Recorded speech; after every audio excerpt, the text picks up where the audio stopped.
Hey friends, it's me, Roxanne, Super Doodle Girl, and in this video, I am going to help you decide what makes a good journal for a 100-day creative project.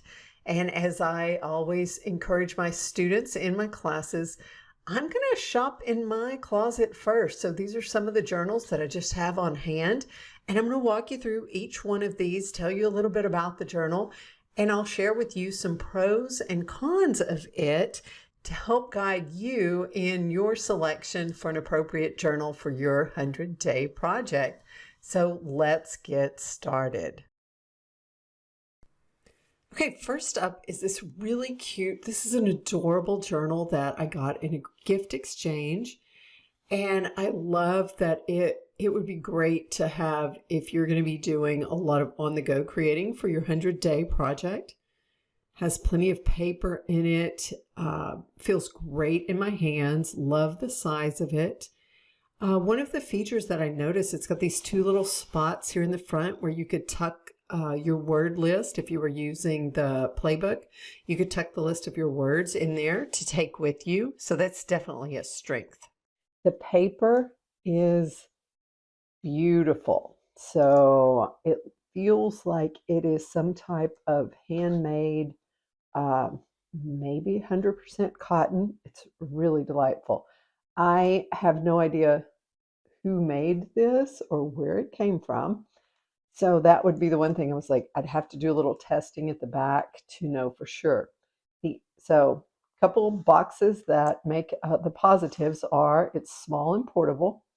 The other thing is, how do the pages kind of lay? So these first few, you're going to have to encourage them to open a little bit better. I would have to test to see if my markers and pens would bleed through the paper. Not a deal breaker at all, but I might want to, if there was some bleeding through, I would probably just cut a little piece of cardboard or another sheet of paper I could slip under when I was working on it. And I would definitely count the pages to see if I could work on just one side of this journal. So definitely this is, I would say this one's a maybe. So if you have some precious journal in your little, if you have a precious journal in your stash, you might take it out and see if the 100-day project might be a great way to get started in that. So this one is quite beautiful. I've had it for a few years and just haven't used it yet. So it might make a good travel journal as well. So this is an unnamed journal, but definitely has potential.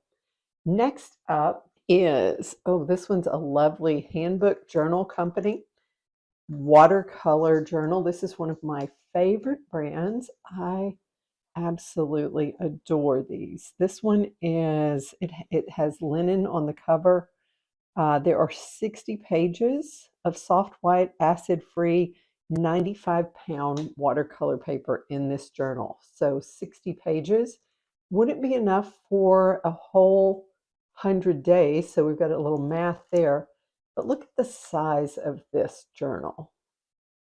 So this is definitely a contender because with the number of pages that are in it, you could actually just do 4 smaller squares and just go ahead and draw them and just do smaller artwork for your 100-day project. So that would work out fantastic in this one. So you'd have more than enough. So if you had 4 on each page, that would really give you a substantial amount. It'd be a really compact journal to work in. Lovely. Oh, has a little pocket at the back so you could slip your list of words or your content in there. One of the other things I do love about this is it has a little space in the front where you can put your name and the dates, and it also tells you what the journal is. So this is a fantastic one. I've never used this size before. This is this one's the 8 1/4 by 8 1/4 inch. I have used a similar style. I've done the little skinny one. So this is also watercolor paper. And those of you that watched the other video of my successful 100-day projects will recognize this is the exact journal that I used when I did the 100 days of Doodle inspiration. So this one, these were the 5.5 by 8.5 inch ones. So I am familiar with this paper. I love them. So this is the 95 pound and the other's the 140. But if you do this and you're using watercolor, I would encourage you to get the watercolor version of this journal. So that's definitely one. So you, instead of having two journals, you could just divide those pages and have one book to work in. This is one of the Moleskine art collection sketchbook. So it's not watercolor paper. It's 111 pounds, and it looks like it might take a little bit of water, but it's not going to take a full watercolor treatment. So if you're doing something with pencil or pen and ink, this would be lovely. This paper is really nice to work on. And let's check the back. It has 104 pages. So this one is really fantastic. Make sure you look for the art collection. And it's a really nice size as well. Now here's a pro tip. Just because when you purchase this journal, it's a portrait layout, that does not mean you have to keep it that way. So you could flip it and use it in this manner. I have a friend who did the 100-day project, and it was a little smaller one than this, and she actually cut the pages in half, so it was really interesting. So you could kind of flip them and see different things at different times. So you can also rotate your journals, so don't be held to just the having it in the orientation that it came. This one also has a little pocket at the back. Love that so much. And they're suggesting it's a sketch grade paper, stands up to eraser use. So they're suggesting drawing pencils, pens, pastels, fountain pens, and markers. So yeah, if you want to do watercolor, I would get a specific watercolor journal for that process. So this is one of my favorites. I have not worked in this large one, but I love the Strathmore paper. This is the 400 series, so it's a little bit better than the 300. This one has 48 pages, so might be a little tight. You'd have to kind of figure out what you want to do, but the pages, this is a very generous size, so you could definitely subdivide. You might even do 6 little tinies if you wanted to just divide this one up. Absolutely love this one. Has one of the best flat lays of all the journals. It doesn't have the little bookmark, but I really enjoy it. It comes in a soft cover, and so it does get little marks and stuff, so gets a little worn look on the front when you've used it. And this one is the 7.75 by 9.75, so almost that 8 by 10 format, kind of like the 7 by 10 Cansons we work on.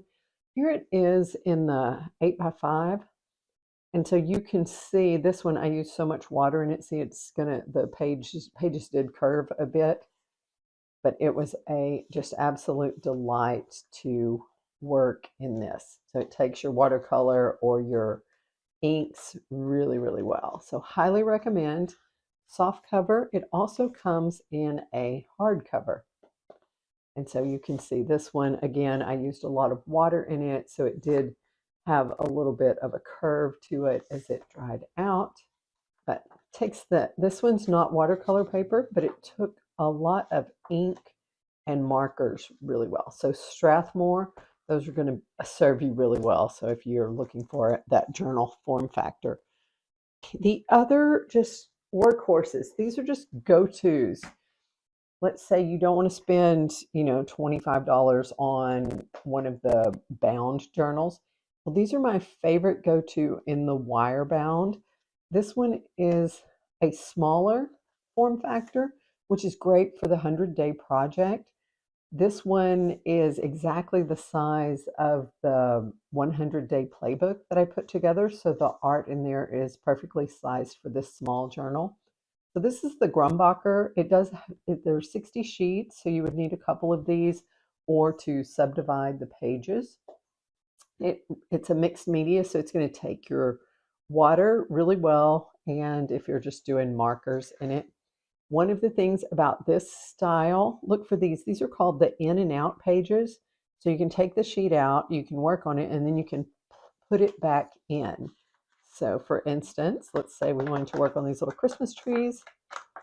As it comes out, these are not damaged. And so then when you finish, you can just tuck these back in, or if you wanted to then trim this down and place it into another type of holder, you could do that as well. So this is the Grumbacher mixed media. So I'll give you an idea for using that. I found this on Amazon. Let's say you work in these and you're like, oh, I really want to put it in something else to keep it. This was a little, you can look for photo holders. So this one, I took a page out of the mixed media and trimmed it down to fit in here. It's almost a 4x5. And I thought that would be really nice because there are 25 of these little holder pages. So that means this is perfectly sized for a 100-day project because you can do 2 on the front and 2 on the back. That would slip in here perfectly. This could also hold, these are some index cards that I had. I told y'all I was shopping in my closet to find things to do a 100-day project on. So with the index cards, you could keep them in one of the little containers. You could also, these are great for a 100-day project if you're doing a pen and ink or a pencil type project. You can get index cards. These are 3x5s. You can get them in with a dot grid. They also come in, let's see, you can also get just a regular grid. They also come blank or with the lines on them. And they're a little bit small for this, but you could probably find a smaller holder for that. I love this to be able to collect my art and then flip through. It is so absolutely satisfying. So this is another option. This would be a great idea if you're mobile and you kind of have to create on the go. That's what I did in several of my 100-day projects. I always like to have something I could take with me. So with this, you could have some pages already in it and then do your project on the go. So this one, the paper in there was from the Grumbacher. And then finally, not a journal, but these two, these are just, we use these in pretty much almost every class that I teach. These are my favorites. They're a 7x10. It's the Canson mixed media. The 2 different versions, you have the 98-pound and the 114-pound. So if you know you're doing a lot of watercolor, you might opt for the 114-pound. It's called the mixed media rough. And it's still very smooth. It's going to take your pens very nicely. The thing about these are very affordable. They might be $10 or $11. Sometimes you can get a bundle of 2. They have 60 pages in them, so it would take a couple of these for your 100-day project.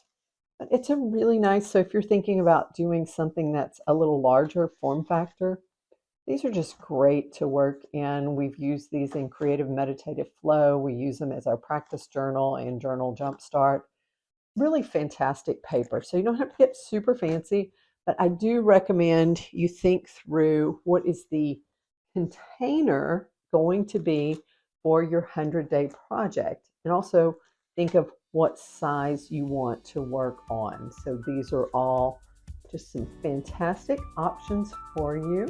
Hope this was helpful, and I look forward to your 100-day project. So if you need some help organizing your project, go ahead and check. There's a link in the description for additional resources, blog posts. There's the 100-day playbook is linked below this video, so check those out.